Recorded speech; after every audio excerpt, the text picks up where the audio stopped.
And I'd like to hear from you on our first story this morning. I'm sure most of you, if not all of you, will certainly have your rates bill by now. But cybersecurity police have been called in to investigate a fake website address, which was mistakenly printed on those bills. So nearly 300,000 ratepayers were sent letters which included this incorrect web link for making a payment. But concerns have been raised that this web address may have actually contained harmful content, which is used by online scammers known as malware. Well, our political reporter, Brendan Hughes, has the story and joins me now. Morning, Brendan. Morning, Holly. I mean, as if your rates bill wasn't scary enough. What's this all about? Well, indeed. Well, this time of year, as you say, when people are receiving their rates bills, all of them should be received by people by the end of April. They've been landing through letterboxes.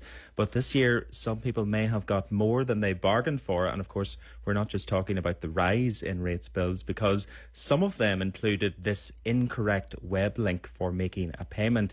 And it looks like it wasn't just a case that it was incorrect, but potentially a cyber risk as well. So just to explain, to pay your rates bill, you go to the official government website, NI Direct. This misprinted web link looked at first glance to be that official website, but it was a misprint. And actually, if you typed it into your PC or your smartphone, you would have been directed or redirected to other websites. And the concern here is that has the potential to expose your device to harmful content used by online scammers known as malware. Now, what is malware? Well, essentially, that is any malicious software which is designed to harm computer systems or devices.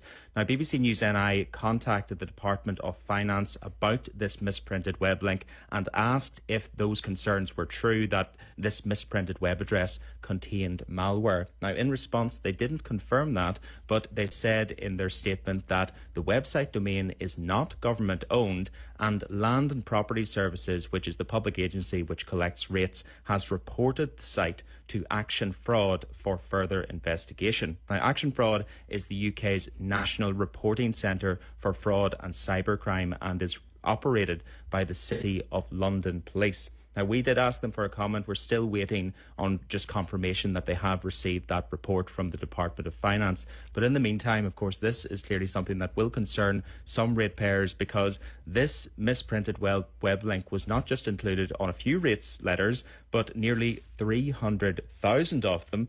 And that's around 1 in 3 ratepayers receiving this mistaken web link. I have so many questions. I mean, how does that happen? How does a fake website, and this is quite scary. If this is a website that contains malware, that suggests that there's something sinister here, that somebody could have gone in and actually changed that.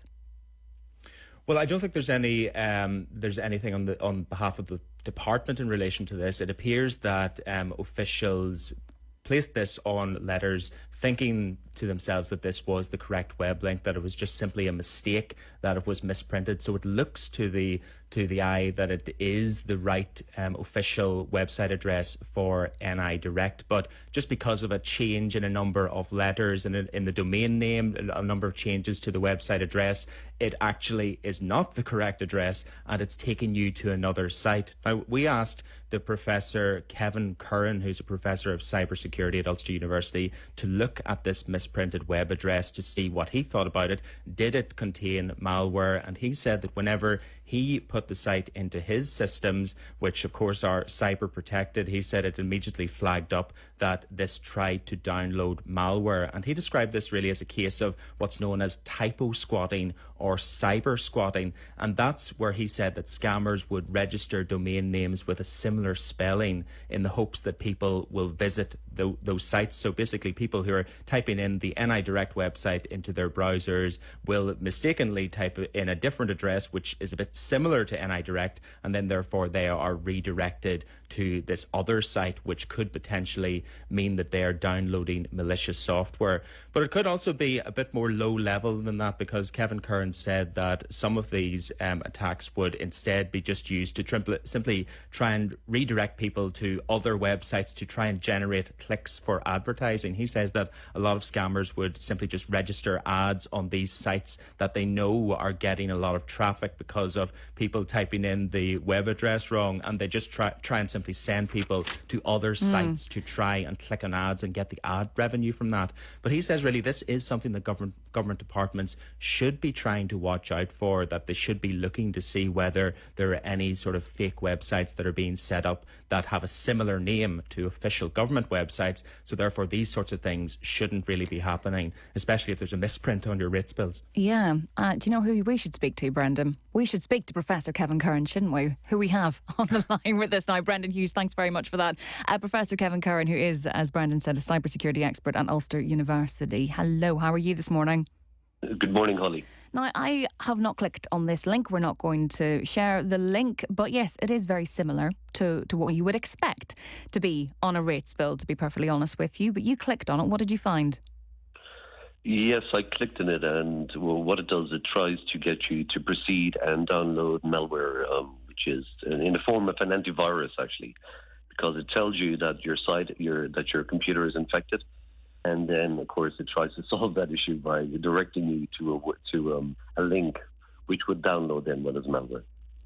What does that tell you? I mean, because that was my concern, because this seems malicious to me, but could it just have been accidental? Well, no, not the actual malware site. You know, what they've done here, the scammers, is they've done typo squatting, really, and that's where they register a domain name, which is very similar, which is actually NI-direct. It just happens to be nidirect.co.uk rather than nidirect.gov.uk. So therefore, they register domains for many sites which have a lot of traffic. Of course, then they hope that people will misspell the original name, not so much get lucky where it's actually in an email sent to people. And then obviously people will visit the site thinking, of course, that it is the legitimate one. And even if they don't even think it, sometimes they, of course, make the websites look like the original one. So therefore people will log in with their email and password, or they don't actually end up logging in, but actually is captured by the scammers, of course, and that's the worst nightmare, is where you have a phishing attack in that case. But in cases like this, what they want to do is redirect you to either malware to download, or else redirect you to advertising or to their own sites as well. And maybe then you end up, in the case of where there's products on sale, of course, you end up paying for something which is never delivered.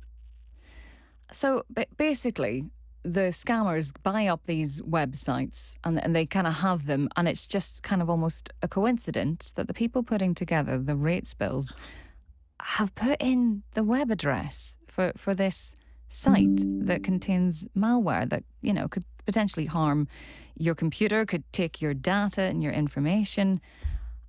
Does this happen very often? It's hard, I don't know if there's figures for that, actually, but I can see where someone in the department who didn't really know what their website is, .gov.uk, that actually typed in .co.uk. I can see how that happens. Yeah, and the check wasn't done. No one clicked in it, or it didn't go to senior management or whatever. But, of course, companies are aware of this for in the cybersecurity world. We're aware of typo squatting for many years. And really what you should do is go out and search your own company, your organization's name, and see who has registered domain names which are similar, or misspellings, or put a hyphen in, whatever else, into your thing. And there's also companies out there who monitor for domain name similarities as well, and they can alert you. Because, again, there's no barriers to entry for someone registering something. Of course, the PayPals of this world and, the Microsofts and all that have registered all the alternatives for their domain name. And, again, it's usually in the ending that differs, because, for instance, NIdirect is .gov.uk for the ending, but of course, really, they should have registered .co.uk, .biz, .net, .com, whatever else, anything which could be deemed, used by scammers in this case. I mean, it is absolutely baffling to me in this sort of day and age when obviously we are aware that these scammers are absolutely everywhere. And for the moment, Professor Kevin Curran, thank you very much for your insight on that. I want to bring in now Nick Stapleton from BBC Scam Interceptors, who's also a scam expert on BBC One's Morning Live. Hello, good morning, Nick. Morning, Holly. How are you? I'm good. I'm just slightly baffled by this because we talk about this all the time, don't we? Just how the scammers are absolutely everywhere. They come at us from every direction. So when you have a government department then who's authorised a rates bill that is going straight into people's homes that contains a link to something, I mean, I'm sort of baffled as to how that can happen. I think at best it's incredibly careless. And unfortunately, people, if that's gone to 300,000 people, someone could have been scammed as a result of that mistake. And if someone did actually go through to the link and ended up with malware on their device, there's so many different routes that then could then potentially take that could lead to them losing money. Because, of course, what malware does is it basically invades your computer and then sort of takes some kind of control over what's going on. So what you might end up with is kind of adverts that you wouldn't normally expect to see popping up for very scammy things. There's all kinds of routes that it can take. So ultimately, the aim is going to be to make some money out of you. And if that letter with the wrong link on it's gone to 300,000 people, there may well be someone amongst that 300,000 who's actually gone through and done this. And I think furthermore as well that the nature of the typo, as Kevin said there, is this should be covered. They should have thought about this and they should have bought up these domains so that they redirected to the correct site, because that's an incredibly common mistake to make. And as we know, scammers are very much on top of this stuff. So that if there are any open goals like this, of course they're going to buy them up, and of course they're going to try and seek to make money from it. Yeah, that's a really good point, because we know this. I mean, we kind of deal with scams all the time. And we know how sophisticated they've become. And as you say, this one's quite a simple one. It's quite straightforward. It's very straightforward, and it's very easy for them to do as well, because buying up domains is not particularly expensive. And in my experience, what you'll see more commonly is that scammers will buy up really big websites with common misspellings in the name. So if you think like a major online shopping website, for example, with one of the vowels changed, something like that you could very easily do yourself if you were just typing it in. When you then hit enter, what you'll end up on, as Kevin said, is a page that will either contain a load of ads that the scammers just make money from, or at the sort of more serious end of the spectrum, what you might end up with is a thing called a blue screen of death pop up, which is basically where your device's screen suddenly goes completely blue and it looks like a very serious error has happened. Mm-hmm. And built into that screen will be a phone number that it claims is for, Microsoft support or whatever it might be. And they're basically trying to then get you into a tech support scam.